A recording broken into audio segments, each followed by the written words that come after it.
Hey, in this video, I'm going to show you how to find the position to time rule of any linear sequence in a very simple way. Let's go back to the example we had worked before. Remember? 2, 6, 10, 14, etc. How do I find my position to term rule? My formula to find any term.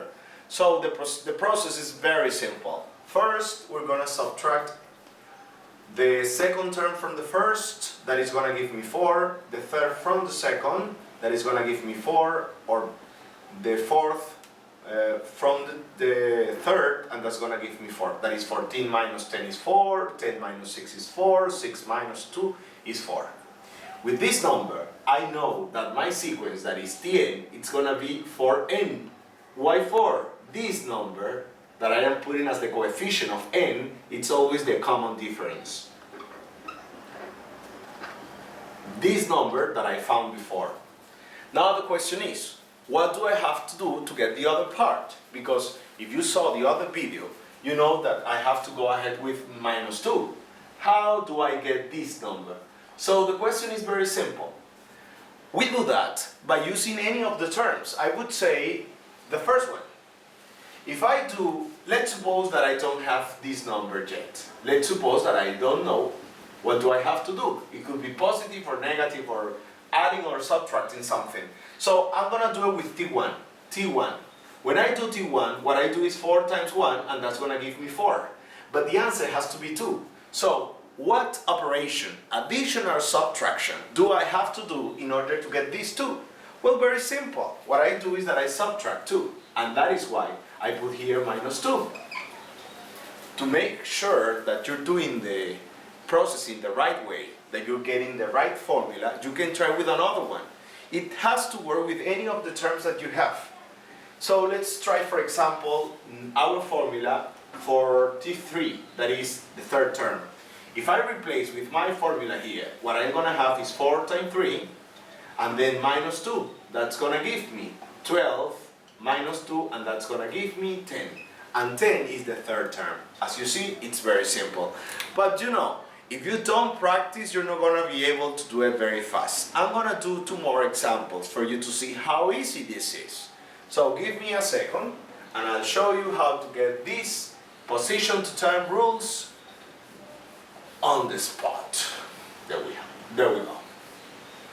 Let's think of a sequence. Let's say something very simple. Let's say 3, and then plus 7 is 10, and then plus 7 is 17, and then plus 7 is 24, and then it goes. You're given that sequence, and you're asked to find the position to time rule. First, you find the common difference. 10 minus 3, 7. 17 minus 10, 7. 24 minus 17, 7. So your formula is Tn equals 7n. Now you wonder yourself, what else do I have to do? You do a test. T1 has to be 3. So far it's 7 times 1, that's going to give me 7. But I need to get a 3, so what do I have to do? I subtract 4. That's simple. Let's see if it works. For T1, of course it's going to work. That's going to give me 7 times 1, and then minus 4, that's going to be 7 minus 4, that's going to give me 3. The 1. But remember that to make sure that your formula is working and you haven't made a mistake, you have to try it at least with another. Let's say with this one, position 4th. If I try with position 4, that is T4, I'm going to have 7 times 4, and then minus 4. What I'm going to have is 28 minus 4, and that's going to give me 24. The term that I was supposed to get. So this is correct. Let's try another sequence in which the common difference is not positive but negative. Let's say that we have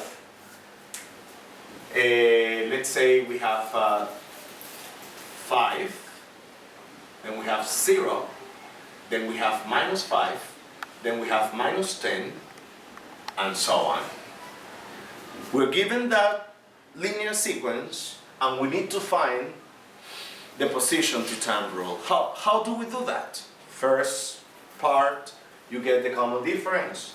0 minus 5 is minus 5, minus 5 minus 0, minus 5, minus 10 minus minus 5 is minus 10 plus 5, that's going to give me minus 5.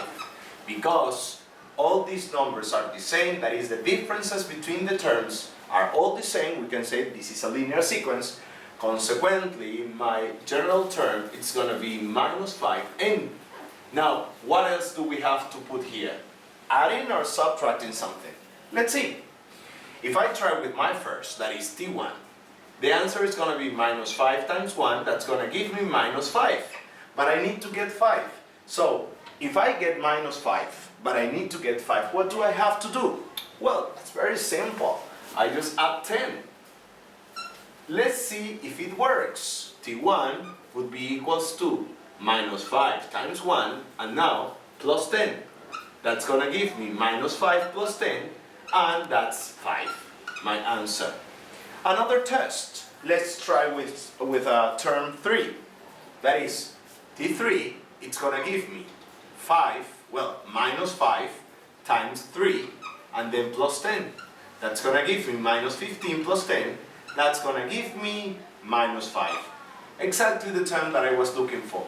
So, I can conclude that my position to term rule for this sequence is also correct. Did you see how simple it was? Now try it in your house.